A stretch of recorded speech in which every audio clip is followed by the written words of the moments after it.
ओम मंगलम चैतन्य society या सोसायटीत मी गेले फ्लॅट घेतलेला आहे. बिल्डरने पोजेशन देऊन 4 महिने झालेत. महानगरपालिकेचं पाणी दिलं नाही. उडाउडीचे उत्तर देतात बिल्डरचे लोक. हे STPचं पाणी बेजबाबदारपणे असं रस्त्यावर सोडले. कोणाला रस्त्यावर येता येत नाही. सोसायटीच्या मध्ये लहान मुलं आहेत, का रोग होऊ शकतो. बिल्डरला फोन केला असता बिल्डर उडाउडीचे उत्तर देतात, म्हणतात ते पाणी शुद्ध आहे.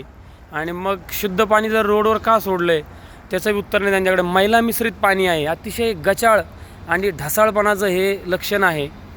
त्यांचे इंजिनियर आणि ते माने सरांना भेटलो असतात, ते सुद्धा खोट्या आश्वासनं देतात. आम्ही चारी खांदतो, खड्डा खांदतो, त्यात सोडतो.